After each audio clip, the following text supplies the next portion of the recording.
निरजीम बिस्मिल्लाहिर्रहमानिर्रहीम।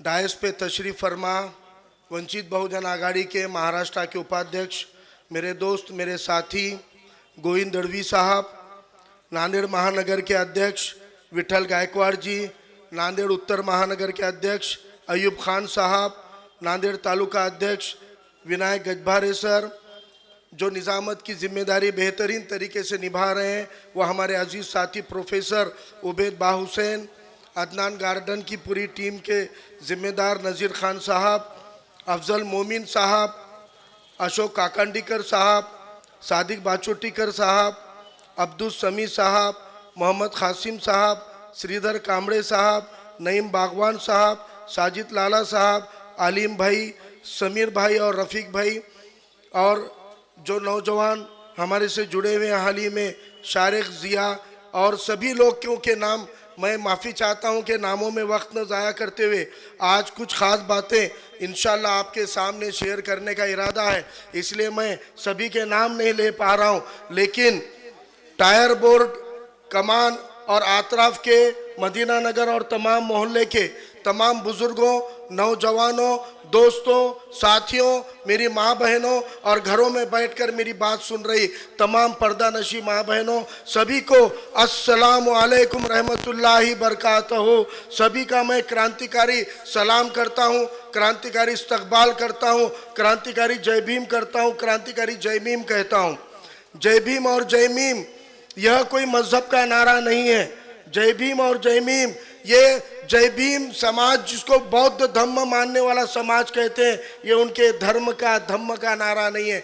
जय भीम ये इनकलाबी नारा है जो जातिवादी के छाती पर चीर कर खड़ा होता है, उस नारे का नाम जय भीम है।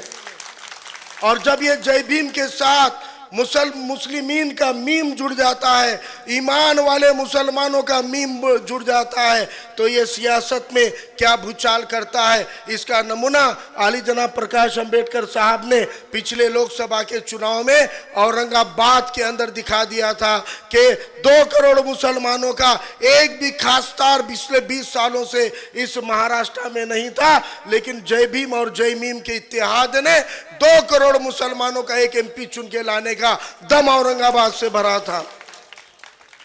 मेरे अजीज साथियों ने यहाँ पर आपको बताया कि जन संवाद यात्रा क्या है। आज मुझे बताइए, कहाँ हैं हम लोग, कहाँ है हमारी खिदमत करने वाला निज़ाम, किस सिस्टम के तहत नांदेड़ चल रहा है, कौन है हमारे नगर का सेवक, कौन है हमारे मोहल्ले के लिए जिम्मेदार? कहीं कोई नहीं है, कोई पुस्ताने हाल नहीं है। नांदेड़ की बल्दिया को, महानगर पालिका को डिसॉल्व हुए 2 साल होने को आ गए, कोई वाली नहीं है। आज सब कुछ अधिकारी के, कमिश्नर के हवाले नांदेड़ चल रहा है। ये नांदेड़ शहर जो आपको 500 से 600 करोड़ का सालाना टैक्स देता है, अपने टैक्सेस से 600 करोड़ रुपया आपके तिजोरी में डालता है, उसको 81 वार्ड है नांदेड़ में, लेकिन एक भी नगर सेवक नहीं है, कोई पुस्ताने हाल नहीं है।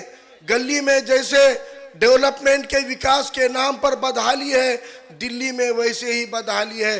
पूरे मुल्क के अंदर हम देख रहे हैं कि फिरका परस्त नंगा नाच कर रहे हैं, कोई बोलने वाला नहीं है, कोई सुनने वाला नहीं है। ऐसे वक्त में वंचित बहुजन आघाड़ी ने, मेरे नांदेड़ के दोनों शहर कमेटियों ने जिम्मेदारी ली और कहा कि कोई नहीं आ रहा है तो इंशाल्लाह वंचित है ना, वंचित लोगों के पास जाएगी, उनके दर्द को समझेगी, उनके डेवलपमेंट के मसाइल को समझेगी, उनके गटर मीटर से लेकर गली से लेकर दिल्ली तक जो भी मसले मसाइल है उनको जानने के लिए, सुनने के लिए, समझने के लिए छेड़ा गया अभियान जिसका नाम है जन संवाद यात्रा। और ये यात्रा पिछले 3 दिनों में हमने देखा कि 3 दिन पहले खड़गपुरा शरीफ से इसकी इब्तिदा की गई थी और उसके अगले दिन खड़गपुरे से लेकर तो हतई तक, और फिर उसके अगले दिन हतई से लेकर मल्लियों से लेकर ये तमाम इलाकों में करती हुई इस यात्रा का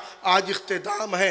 मैं आप तमाम लोगों का शुक्रिया अदा करता हूँ कि कसीर तादाद में जमा होकर आपने दिखा दिया कि नांदेड़ की आवाम बागी आवाम है, ये किसी की गुलामी ज़हीनी गुलाम नहीं है, ये किसी की ज़हीनी गुलाम नहीं है, ये किसी चमचे को नहीं गिनती, ये किसी साहिब को नहीं गिनती, ये तो मस्तवाल जिंदा दिल अवाम है। जब दिल में आता है, जब सही लगता है, जब हक बात दिखती है तो उठ कर खड़ी हो जाती है। इतनी बड़ी कसीर तादाद में आपकी मौजूदगी यकीनन फिरका परस्तों के लिए भी और मौका परस्तों के दिलों को दहलाने वाली है। आज हम लोगों के प्रोग्राम को नाकाम करने की कोशिशें की गई। हमारी परमिशन से लेकर जलसे के लिए स्टेज लगाने तक, स्टेज लगाने से बिजली का कनेक्शन लेने तक, कुर्सियां बिछाने तक, जैसे बीच में आपको रेती का ढेर दिख रहा है वैसे ही पत्थर डालने की कोशिश की गई। लेकिन मैं कहना चाहता हूं कि जब नीयत अच्छी होती है तो रास्ते निकालने की जिम्मेदारी वो आसमान वाले की होती है, ये किसी की बस की बात नहीं है। आज क्यों इनको हमारे से प्रॉब्लम है? ऐसा क्या गलत कब कहते हैं हम? ऐसा क्या गलत करते हैं? क्यों उनको हमारे और हमारे साथियों की बातें चुभती है? क्यों वह हमें अवामी जल से नहीं लेने देते? क्यों रुकावटें डालते हैं? क्योंकि हम हक बात करते हैं, क्योंकि हम ईमानदारी की बात करते हैं, क्योंकि हम आपको असली मसले मसाइल दिखाते हैं। मुझे याद है ऐसी ही जगह पे स्टेज लगाकर कई बड़ी बड़ी बातें की गई थी, कई फेंका फेंकी की गई थी। मुझे कहना है कि हम उनके उस झूठ का नकाब फाड़ते हैं, इसलिए वो डरते हैं कि हम जब बोलेंगे तो आवाम बेदार हो जाएगी और आवाम को वो सुलाना चाहते हैं, एक गफलत की नींद में ढकलना चाहते हैं, इसलिए वो हमारे मुंह को, हमारी आवाज़ को दबाना चाहते हैं। लेकिन भाइयों, ये वही नांदेड़ है जो नांदेड़ के अंदर आज़ादी से पहले जो डेवलपमेंट हुए थे, पूरे मराठवाड़ा की इंडस्ट्रियल कैपिटल यानी औद्योगिक राजधानी इस नांदेड़ को कहा जाता था, क्योंकि निज़ाम के दौर में 1920 से 25 के अरसे में उस्मान शाही मिल लगाकर नांदेड़ की आवाम को भरपूर रोजगार देने का काम निज़ाम के दौर में हुआ था। नांदेड़ और मराठवाड़ा के अंदर गांव-गांव को जोड़ने का, शहर शहर को जोड़ने का काम रेलवे के ट्रैक से निज़ाम के दौर में हुआ था। जितने डेवलपमेंट, अकेली एनटीसी मिल खाली रोजगार नहीं देती थी, आपके पूरे नांदेड़ शहर को बिजली बनाकर सप्लाई करने का काम उस्मान शाही मिल के जरिए होता था।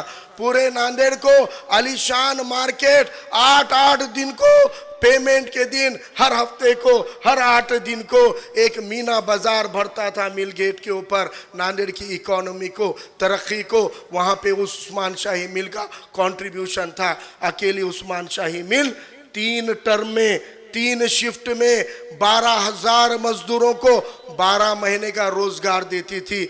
आपके हमारे बुजुर्गों की निकालो कि कितने ऐसे मिल मजदूर हैं जिन्होंने मजदूरी के लिए नांदेड़ को चुना और बस गए। उन मिल मजदूरों को 12,000 लोगों को 12 महीने का रोजगार वहाँ मिलता था। आपके पड़ोस में सूद गिरनी थी, ये सूद गिरनी के अंदर 3,000 लोगों को काम मिलता था, साल के 12 महीने काम था। उससे आगे टेक्सकॉम थी सिडको में, अकेली टेक्सकॉम के अंदर 2 से 3,000 लोगों को 12 महीने का रोजगार मिलता था।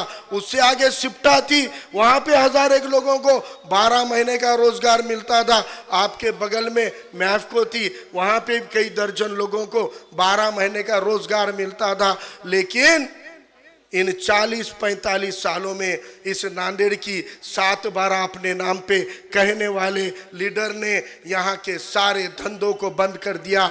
जो उस्मान शाही मिल निज़ाम ने शुरू की थी, इन्होंने उसको बंद करा दिया। जो रेलवे की ट्रैक निज़ाम ने बनाए थे, 1 किलोमीटर की भी ट्रैक आज़ाद 75 साल में नहीं बना पाए जो आज़ादी के पहले निज़ाम ने बनाया। एक नया रूट रेल का ये पूरे मराठवाड़ा में नहीं डाल पाए। इन्होंने इन 40-45 सालों में नांदेड़ को बर्बाद करने का काम किया। आज रोजी रोटी नहीं है, 12 महीने का रोजगार देने वाले 12,000 लोगों को एनटीसी देती थी, 3,000 को सूदगिरनी 15 हुए, 3,000 को टैक्सकॉम 18 हुए, 1,001 को 1,000 2,000 को सिप्टा और मैप को भी पकड़ लिए। तो 20,000 मजदूरों को 12 महीने का रोजगार 40 साल पहले नांदेड़ में था कि नहीं था? याद है कि नहीं बुजुर्गों? मैं अब्दुल समी के वालिद साहब यहां बैठे हैं, मैं सच कह रहा हूं चाचा। 40 साल पहले 20,000 लोगों को 12 महीने का रोजगार था, लेकिन ये इनके चमचों के साहिब ने 45 सालों में सब बर्बाद कर दिए। आज मुझे एक इंडस्ट्री बताओ, एक उद्योग बताओ जहां 20,000 तो छोड़ो 2,000 लोगों को भी 12 महीने का रोजगार। नांदेड़ में शहर ही नहीं, जिले में कोई धंधा नहीं है, कोई इंडस्ट्री नहीं है कि जो 2,000 लोगों को भी 12 महीने का रोजगार दे सके। 40 साल पहले 20,000 लोगों को रोजगार और काम देने वाला नांदेड़ आज 2,000 लोगों को भी काम नहीं दे सकता। इसलिए पढ़ लिख कर मेरे कौम के नौजवानों को, बहुजनों के नौजवानों को ऑटो रिक्शा चलाना पड़ रहा है। आज यहाँ स्टेज पे श्रीधर कामड़े खड़े रहो, ये एडवोकेट श्रीधर कामड़े है, ये LLB LLM किए वाले हैं, नावेल्टी के सामने गाड़ा लगाते हैं, इनके साथ 2,000 गाड़े वालों की यूनियन ये चलाते हैं। ये मेरे दोस्त को देखिए, LLB LLM करने के बावजूद गाड़ा लगा के रोजी रोटी करनी पड़ती है। इतने डिग्री डबल डिग्री करे वाले कई बहुजन कहीं मुस्लिम मिल जाएंगे, उनके हाथ को काम नहीं है, कोई रोजी रोटी का जरिया नहीं है। आप मुझे बताओ कि नांदेड़ के अंदर विकास हुआ है तो 40 साल पहले अगर 20,000 लोगों को रोजी रोटी मिलती थी तो आज हमको 40,000 80,000 को मिलनी चाहिए थी, जो 2,000 भी नहीं है। ये मैं आपको हकीकत में कहना चाहता हूं। और ये अपने काम के लिए श्रीधर कामड़े को या हमारे बच्चों को आज तालीम लेनी है तो ये यहाँ संस्थाएं तो डाल दिए। ये अली बाबा ने 40 चोर है इनके पास। ये जो 4,000 3,000 करोड़ आते, 500 करोड़ आए, 1,000 करोड़ आए, यहाँ पे भाषणों में बोलते, तो ये आते तो किसके लिए आते? तुम्हारे तरक्की के नहीं आते लिए नहीं आते। तुम्हारे हर मोहल्ले की हालत हम देख चुके हैं। आपके नालियाँ रास्ते पे नहीं कागज पे बनती है, आपके ड्रेनेज जमीन पे नहीं कागज पे बनते हैं, आपका विकास सरजमीन पे नहीं होता, फाइलों में कागज पे होता है, बोगस बिल बना के उठा लिए जाते हैं। आज आपके ये लूटमारी करके साहब बीबी और गुलाम की सरकार क्या करती है? तो अली बाबा है जिसके 40 चोर है, बाकी आवाम भूखी है और 40 चोर पूरी तिजोरी भरने का काम करते हैं। आज नांदेड़ में अच्छी तालीम नहीं है, संस्थाएं इनकी है, ये पूरे कांग्रेसियों की संस्थाएं तो है, भाजपाइयों की संस्थाएं है, लेकिन अच्छी तालीम अगर लेनी है तो पूना बंबई को जाना पड़ता। यहाँ पे कैसी भी डिग्री ले लिए तो नौकरी के लिए यहाँ नहीं है तो पूना बंबई औरंगाबाद और अहमदनगर जाना पड़ता है। आज हम अपने शहर में रोजी रोटी नौकरी और अच्छी तालीम नहीं दे सकते। हमारे स्कूलों की बदहाली देखो कि कितने बदहाली है कि हमारे पास में जो खानगी स्कूलों के अंदर 5,000 रुपए का टीचर रहता जी, 10,000 का रहता, 15,000 से ज्यादा प्राइवेट स्कूल में कोई टीचर को तनख्वाह नहीं देते, लेकिन उन प्राइवेट स्कूल में आप लाइन लगा के एडमिशन लेते और वहाँ एडमिशन फुल बोले तो फिर फोन कर दे, फारूक भाई वो अल रिजवान में एडमिशन होना जी, वो सना वाले दे रहे नहीं जी, वो इकरा वाले दे रहे नहीं जी। मैं बोलता भाई कई को उधर डाल रहे, तुम्हारे गली में नगर पालिका की स्कूल है क्या है, वहाँ डालो ना। अरे नहीं डालने का बोले, बल्दिया के स्कूल में नहीं डालने का, नगर पालिका के स्कूल में बच्चे को नहीं डालने का। मतलब क्यों? जाके क्या करेंगे, वहां पढ़ाई नहीं है। आपको मैं बताऊं, जिस नगर पालिका के स्कूल में आप बच्चे को डालने से मना करते हो, जो नगर पालिका के स्कूल में इल्म और तालीम के नाम पे बकवास है, वो नगर पालिका के स्कूल में जो टीचर है उनकी तनख्वाह 30,000 40,000 50,000 60,000 रुपये तक है। और जो खानगी में नंबर नहीं लग रहा वहाँ 12-15,000 के ऊपर टीचर को तनख्वाह नहीं है। इसका मतलब जहाँ कम तनख्वाह के टीचर है वहाँ पर तालीम अच्छी है, और जहाँ दुगनी तिगनी तनख्वाह के टीचर है वहाँ तालीम खराब है।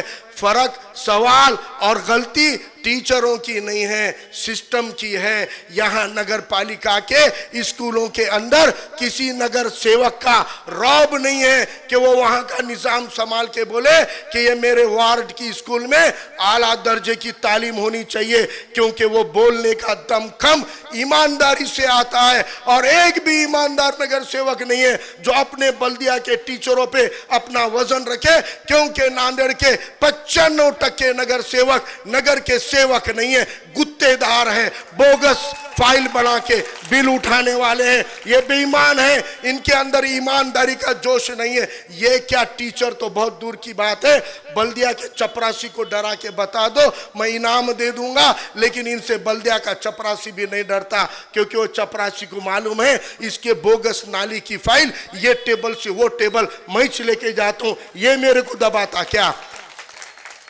ये मेरे को दबाता क्या। इसलिए साथियों, तालीम और रोजगार के मामले में देखो, मैंने कल कहा आज भी कह रहा हूं, दुश्मन में भी खूबी हो तो उससे भी सीखना चाहिए। याद करो वो इजराइलियों को, वो यहूदियों को जिनको जर्मनी के अंदर हिटलर ने चेम्बर में ठूस ठूस के मार दिया, बचे बचाकर भागते दौड़ते वो लोग फिलिस्तीनियों के पास रहम की भीख मांगते गए, तो हमारे अरबियों ने, फिलिस्तीनियों ने रहम करके उनको रहने दे दिया। तो वो दुनिया के सबसे छोटी कौम, अक़लियत कौम है आज भी, लेकिन उन्होंने तालीम के, इल्म के दम पर, साइंस के रिसर्च के दम पर अपनी कौम की इतनी बड़ी तरक्की कर दी कि आज ये इजराइलियों ने अमेरिका जैसे बड़े देश को अपना गुलाम बना लिए और अमेरिका का इस्तेमाल करके वही हमारी सरजमीन जो फिलिस्तीन की है वो छीनने का काम कर रहे हैं। लेकिन अगर इजराइलियों से हमको सीखना है तो इस बात की हम खाली नफरत करके, बायकाट करके नहीं होगा। आप बायकाट कर रहे, कहीं पे कर रहे, फेसबुक पे, अरे वो भी तो यहूदी का है। जो आईफोन पे लिख रहे बायकाट इजरायली प्रोडक्ट, वो आईफोन भी तो यहूदी का है। आज कोई चीज ऐसी नहीं है जो इजरायली या अमेरिकन की नहीं है। आप बायकाट करना है तो अपने अंदर की काहिली का बायकाट कीजिए, अपने अंदर की तालीम लेने की सुस्ती का बायकाट कीजिए। बायकाट करना है तो अच्छा और हक इंसाफ की सियासत करने में आपके अंदर आने वाली झिझक का बायकाट कीजिए, क्योंकि अगर हम ये नहीं करेंगे तो आने वाले दिनों में एक इनकलाबी कौम के तौर पे हम खड़े नहीं हो पाएंगे। मुझे यहाँ कहना है, ये नांदेड़ की सियासत एक दौर था, ये सियासत होली और हतई से चलती थी। होली और हतई की सियासत गंगा जमनी तहजीब की सियासत थी। कोई हिंदू मुसलमान नहीं, तरक्की वाला था। वीडी देश पांडे नाम के ब्राह्मण को मुसलमान चुन के लाते थे और सैयद फारूक पाशा को हिंदू और दलित चुन के लाते थे। ये इत्तेहाद की सियासत, हतई और होली की सियासत थी। लेकिन साहब बीबी और गुलाम ने क्या कर दिए, वहाँ का सेंटर हतई से हटा के नाके पे तो ला लिए, लेकिन नाके पे नाके वालों की नहीं चलती, शिवाजी नगर का कंट्रोल चलता है। इसलिए ये डुप्लीकेट पड़ा है। इसलिए यहाँ खाली गुंडागर्दी है, यहाँ पे खाली कैरम के क्लब है, यहाँ खाली मटके के अड्डे, यहाँ पे बेगुनाह बेकायदेशीर दारू बांटी जाती है, यहाँ पर हर गलत काम किया जाता है, क्योंकि इसका कंट्रोल यहाँ के लोगों के नहीं तो शिवाजी नगर में तय होता है। शिवाजी नगर की गुलामी कर रहे हैं, इसलिए देगलूर नाके के आतराफ के इलाके को शिवाजी नगर के गुलामी से आज़ाद कराना है तो वंचित बहुजन आघाड़ी के सिवाय हमारे पास पर्याय नहीं है। हमको उठ के खड़ा होना पड़ेगा। ज़हीनी गुलामों को हमारा कायद नहीं मान सकते, ये बात हमको समझने की जरूरत है। मुसलमानों की हालत देश में, मुल्क में, जिले में, महाराष्ट्र में बड़ी अजीबो गरीब हो गई है। मैंने कल वादा किया था कि अयोध्या के मौजू पर मैं बात करूंगा। उधर आने से पहले मैं आपको थोड़ी मजेदार चीजें बताना चाहता हूँ। अभी मेरे एक दोस्त ने मुझे चिट्ठी देके कहा, बोले वो अभी ड्राइवरों का क्या चल रहा बोलो। तो मैं बोला ठीक है भाई, वो बोल के मैं अयोध्या के मौजू पे आने वाला हूँ। तो अभी देखो, ये जो सरकार आने वाली है, ये जो गुजरात के कातिल है नरेंद्र मोदी और तड़ीपार है अमित शाह, ये लोगों ने इतने सत्ता में आने के बाद गलत कानून, पहले कानून बना एनआरसी का, पूरे मुसलमानों को, माइनॉरिटी को खिलाफ कर लिए। फिर कानून बनाए, 3 काले कानून बनाए, पूरे मुल्क के किसान खिलाफ हो गए। फिर कामगारों के खिलाफ बनाए, पूरे मजदूर खिलाफ हो गए। अब कुछ उनको काम धंधा है नहीं, तो अब उन्होंने क्या किए, ड्राइवरों के खिलाफ कानून बना दिए। क्या बोले, ड्राइवर ने अगर गाड़ी ठोक दिया और गाड़ी छोड़ के भाग गया तो उसको 10 साल की सजा और 7 लाख रुपए का दंड। अब हम नरेंद्र मोदी को पूछना चाह रहे कि गाड़ी छोड़ के भाग गया तो उसको 10 लाख, उसको 10 साल की सजा है। गाड़ी छोड़ के भागने वाले को 10 साल की सजा, जोरू छोड़ के भागने वाले को कितने साल की सजा?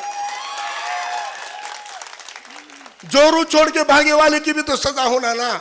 लेकिन वो जोरू छोड़ के भागे बाद भी उसको चुन के लाके 10 साल से थोप रहे। अजीब कौम है ये भक्ता भी। ये भक्तों ने पूरे देश का बेड़ा गर्क कर दिया है और हमको अब इनसे छूटना है तो एक नए विकल्प की तरफ आना पड़ेगा। देखिए ऐसा ही है, एक गांव में एक मुखिया था। वो मुखिया बड़ा चालाक था।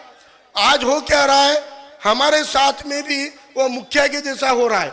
क्या हो रहा है, तो एक मुखिया था गांव में, वो क्या बोला, मैं बहुत होशियार आदमी हूं बोले, और मेरे को सब मालूम है, और अगर कोई ऐसा आदमी है जो मेरे को आके कोई नई बात बोलेगा जो मेरे इल्म में नहीं थी, जो मेरे को नहीं मालूम, ऐसा कोई आके मेरे को अगर बोला तो बोले मैं उसको 2 लाख रुपए का इनाम दूंगा।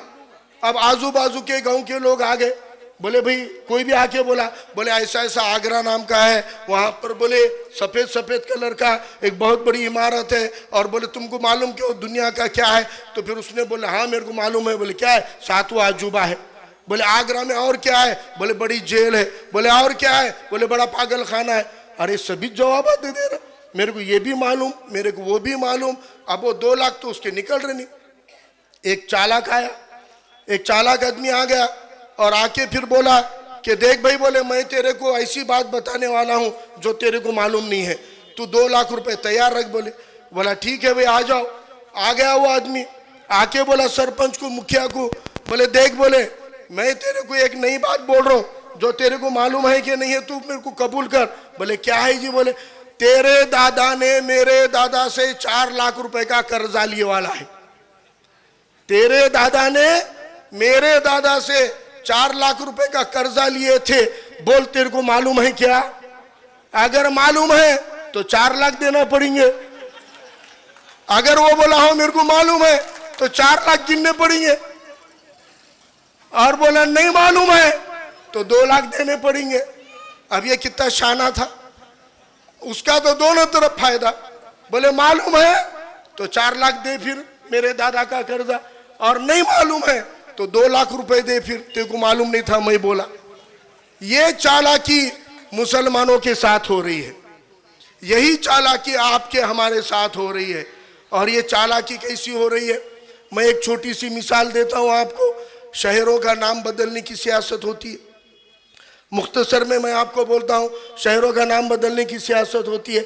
आप मुझे बोलो, नांदेड़ का नाम सेंट्रल गवर्नमेंट ने, रेलवे ने बदल कर हुजूर साहिब नांदेड़ रखा। बोलो किसी को कोई तकलीफ हुई क्या? कोई मुखालिफत करे क्या? कोई विरोध करे क्या? नहीं करे ना। हुजूर साहिब नाम जोड़ दिए। अगर हमारे सिख भाइयों के एक गुरु के नाम से जोड़ दिए तो किसी को कोई तकलीफ हुई क्या? लेकिन अब इमेजिन करो कि अगर किसी ने बोला कि अगर वो हुजूर साहिब बदल के कुछ और रख दो तो फिर सिख समाज को बुरा लगेगा कि नहीं लगेगा?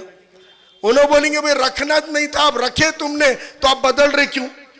अब बदल रहे क्यों? रख दिए ना, तो रख दिए तो रख दो, उसको क्यों बदल रहे? कोई नए गांव को नया नाम दो, अलग बात है, लेकिन इसको क्यों? यही किस्सा आपके साथ हुआ है। औरंगाबाद और उस्मानाबाद, ये शहरों के नाम बदले। किसके नाम से बदले? छत्रपति संभाजी महाराज के नाम से बदले। छत्रपति संभाजी महाराज की और मुसलमानों की कोई विरोध नहीं, मुखालिफत नहीं है, लेकिन मुसलमानों का कहना था औरंगाबाद से छत्रपति संभाजी महाराज के ना पैदाइश का ताल्लुक है ना उनके वफात का ताल्लुक है, तो फिर उनकी वफात भी वहाँ नहीं हुई, उनकी पैदाइश भी वहाँ नहीं हुई, तो उनकी पैदाइश पूना में हुई, उनकी वफात पूना में हुई, उनकी मौत पूना में हुई, उनकी खबर पूना में है, तो फिर पूना का नाम छत्रपति संभाजी नगर रखो ना, औरंगाबाद का क्यों बदल रहे? क्या गलत बोले मुसलमानों ने? लेकिन अब तुमने अगर औरंगाबाद का नाम बदलने की मुखालिफत करे तो तुम औरंगाबाद का नाम रखने की हिमायती नहीं कहलाओगे, तुम संभाजी महाराज के नाम का विरोध करने वाले हो। ऐसी चालाकी, वो जो था नहीं क्या 2 लाख ने तो 4 लाख लेने वाला, ऐसे शातिर बदमाश ने, हुकूमतों ने, सियासतदानों ने आपको पेंच डाल दिया कि आप जब इसकी मुखालिफत करोगे तो आपको उसके खिलाफ खड़ा कर दोगे। जबकि हमारा कहना था कि पूना को आप छत्रपति संभाजी संभाजी महाराज का नाम देते, हम भी बड़े शान से उसको कबूल ही करते। लेकिन आपने औरंगाबाद का नाम बदला, मुखालिफत बदलने की है, नाम देने की नहीं थी। लेकिन चालाक सियासत ने आपको कहां खड़ा कर दिया कि एक मुट्ठी भर फिरका परस कहते हैं कि मुसलमानों को संभाजी महाराज से क्या दुश्मनी है, क्यों विरोध कर रहे। हमारा विरोध छत्रपति संभाजी महाराज को नहीं है, औरंगाबाद का नाम बदलने को लेकर है। इसी तरह से आज मैं आपको मुख्तसर में एक बात कहूंगा, ज्यादा तफसील में नहीं जाते हुए। जो अयोध्या का मामला था, जो लोग 1975-78 की पैदाइश जिनकी है, साल 75-78 तक जो लोग पैदा हुए, उन लोगों को पता होगा कि बेसिकली राम मंदिर बाबरी का मुद्दा क्या था। तो ये कहा जाता था कि बाबर नाम के मुगल बादशाह ने वहां पे था वो राम मंदिर को तोड़ा और मस्जिद बनाई, इसलिए हमको वो जगह वापिस होना। यही लड़ाई थी ना चाचा, यही बोलते थे ना कि बाबर ने मंदिर तोड़ के मस्जिद बनाया, यही बोलते थे। लड़ाई झगड़ा यही था कि वो बोलते थे ये जो मस्जिद है ये बाबर ने पहले यहाँ मंदिर था उसको तोड़ के यहाँ मस्जिद बनाया। झगड़ा इस बात पे था। लेकिन भाइयों, हम भी अदालतों के फैसलों को एक तो 100% कबूल करते, नहीं तो 100% खारिज कर देते।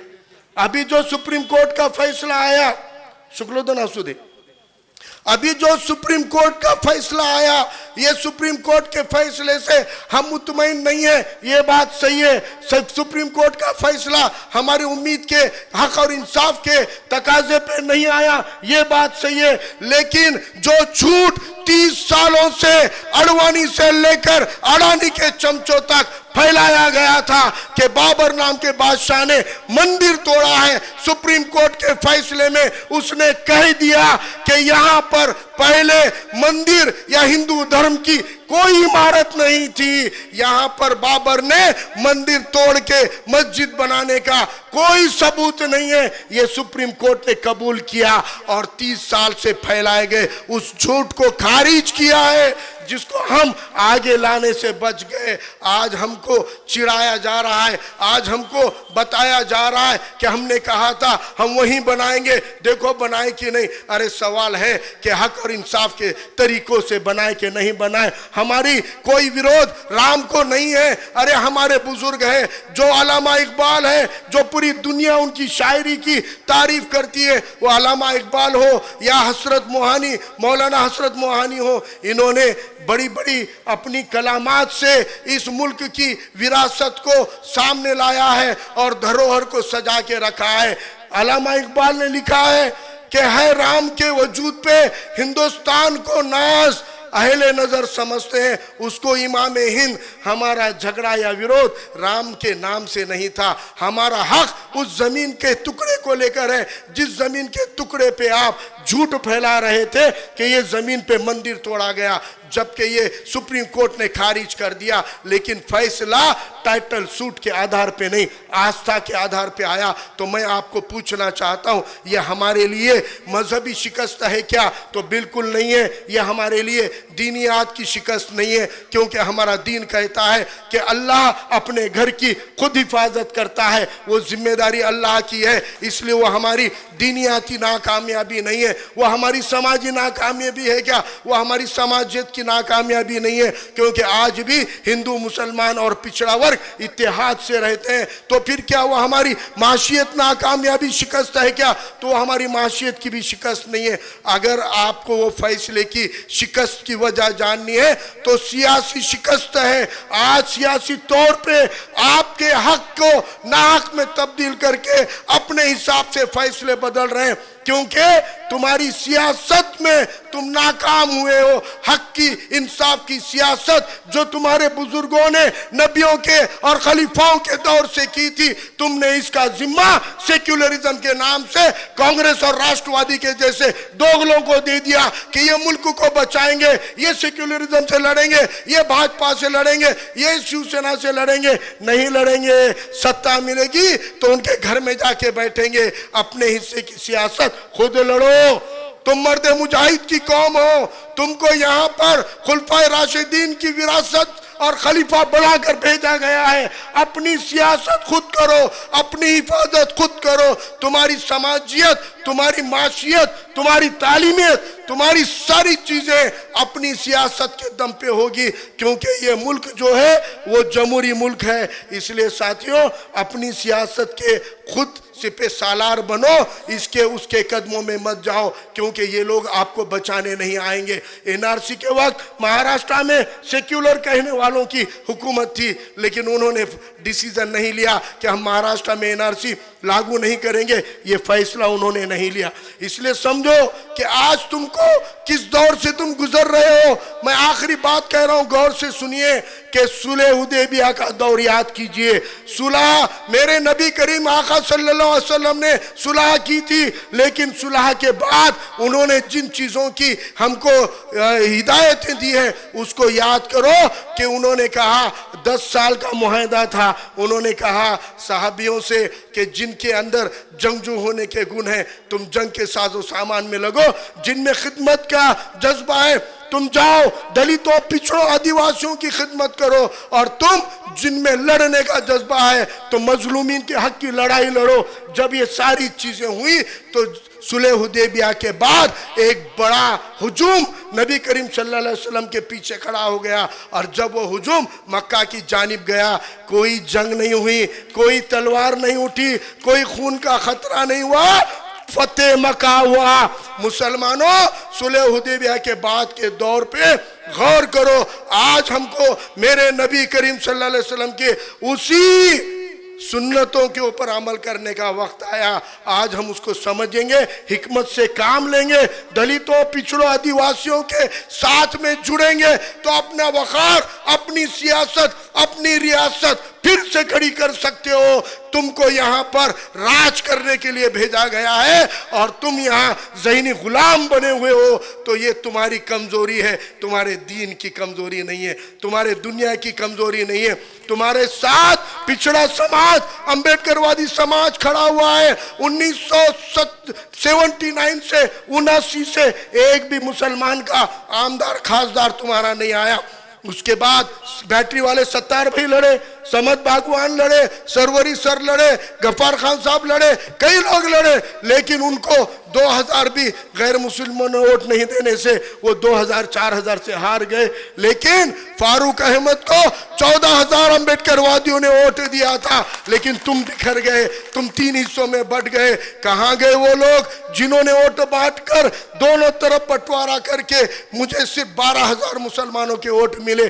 क्यों? क्योंकि 18000 वोट फिरका मौका परस्त वालों ने लिए और 20000 वोट आपको मालूम है कि आपको भड़काने वालों ने ले लिए, और ये पटवारे में सीट गई। अब इसके समझ लीजिए कि अंबेडकरवादी समाज तुम्हारे साथ जुड़ना चाहता है। वो चाहता है कि मुसलमान और अंबेडकरवादी एक हो जाएगा तो इस मुल्क पे राज कर सकता है, और ये इत्तेहाद का वक्त है। वंचित बहुजन आघाड़ी समाजी इत्तेहाद की मिसाल है, और इंशाल्लाह आने वाले वक्त में हम इस इत्तेहाद से एक इनकलाब की लड़ाई लड़ेंगे। आप सभी लोगों का बहुत बहुत शुक्रिया, जगा लेता हूं। अल्लाह हाफिज, इनकलाब जिंदाबाद, जय भीम, जय भीम।